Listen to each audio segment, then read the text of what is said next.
Bonjour Antonin André. Bonjour Steve. Et merci d'être avec nous. Vous êtes éditorialiste politique à BFM TV.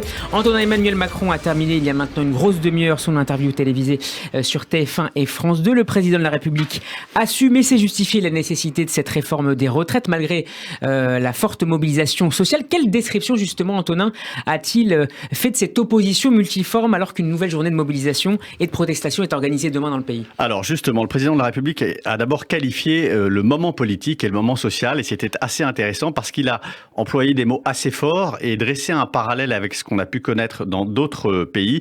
Alors, il fait une distinction entre les syndicats et les violences, j'y reviendrai, mais il a employé des mots qui sont particulièrement, radicaux dans le climat actuel pour caractériser notamment les violences qui ont lieu parfois chaque soir pour contester cette réforme des retraites. On écoute Emmanuel Macron. D'abord, je vous le dis, il y a différentes formes de contestation et vous m'avez permis de le clarifier à l'instant. Qu'il y ait des manifestations organisées pour dire on est contre, c'est légitime.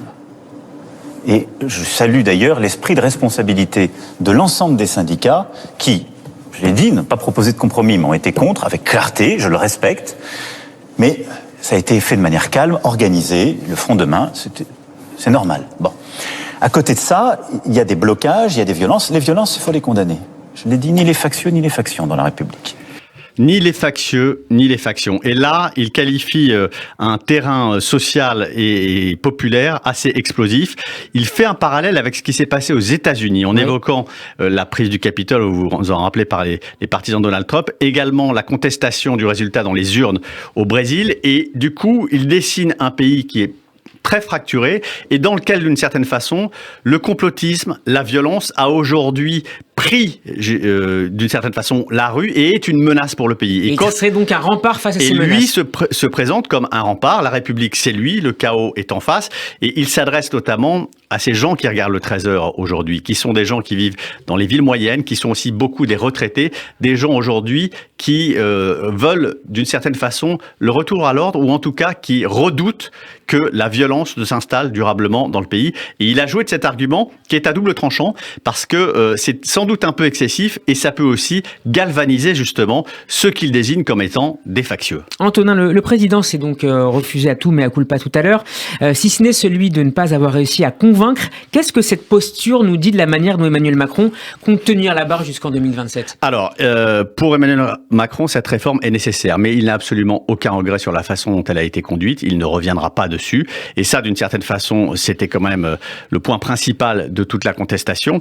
Et non seulement il ne revient pas sur cette réforme, mais il légitime à nouveau Elisabeth Borne. Il dit qu'il va continuer à réformer le pays à marche forcée. Il a utilisé ces termes-là en essayant de co-construire des majorités au sein du Parlement. Et évidemment, on se demande d'une certaine façon comment est-ce qu'il va pouvoir continuer à réformer, même en tendant la main aux syndicats, parce que d'une certaine façon, il essaye de leur tendre la main, mais dans le même temps... Laurent Berger l'accuse, il a accusé il y a quelques minutes de mensonge. Voilà, il leur tend la main, mais en même temps, il leur a dit au visage qu'il n'avait pas été capable de proposer de compromis, et que d'une certaine façon, quand on a méprisé les syndicats comme il le fait depuis le début de cette réforme des retraites, aujourd'hui, leur tendre la main, évidemment, risque de lui revenir en boomerang.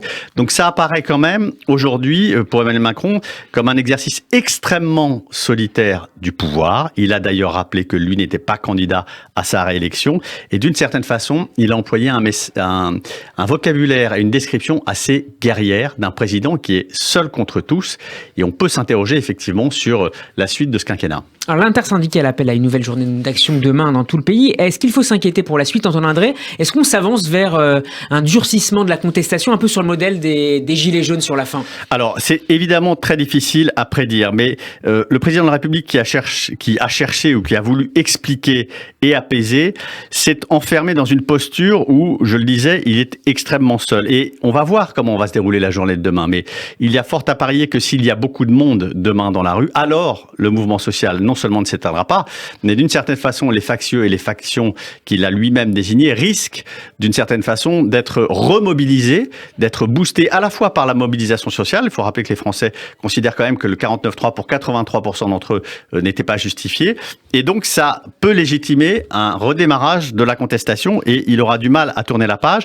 Alors, ça m'a rappelé un peu l'allocution du général de Gaulle en 68 qui avait dit « Je suis la République ». En fait, Emmanuel Macron, il s'appuie sur sa légitimité de président de la République. Il est légitime, il a été élu. Contre la chienlit. Contre la chienlit. Et donc, le général de Gaulle avait dit « Je suis légitime, je suis la République, je suis l'ordre et donc je ne céderai pas ». Et puis, quelques semaines plus tard, le général de Gaulle avait dissous l'Assemblée nationale. Donc, c'est très difficile de prédire ce qui va se produire parce qu'on est vraiment dans une situation inédite. Je rappellerai que dans le contexte actuel, qui est particulièrement explosif et dans lequel on a le sentiment quand même d'un président de la République qui est très isolé, très seul, parfois même seul contre sa majorité, dont une bonne partie voulait aller au vote, parfois seul contre sa première ministre, qui elle aussi, pendant un temps, a voulu aller au vote et qui l'a contraint finalement à aller au 49-3. On a un président extrêmement seul. Il y a une image dimanche qui va quand même être intéressante à voir par contraste avec ce qui se passe aujourd'hui dans le pays.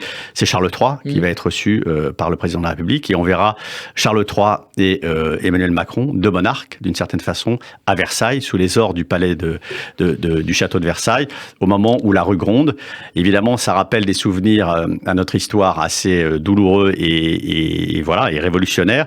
Et cette image-là, comment est-ce qu'elle va être perçue et comment est-ce qu'elle va s'entrechoquer avec un pays qui aujourd'hui est extrêmement fracturé?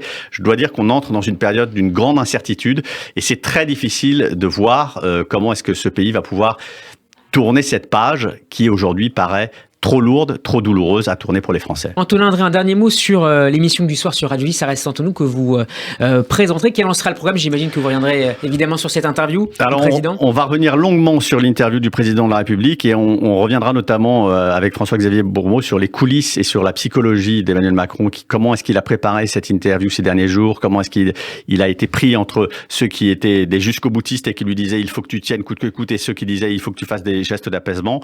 On voit qu'il a choisi son option. On reviendra sur les coulisses de la préparation de cette interview et évidemment aussi sur l'avenir hypothétique et compliqué d'Elisabeth Borne et de ce gouvernement. Ça reste entre nous à 21h sur Radio J. Merci beaucoup Antonin André d'avoir été avec nous. Bon après-midi.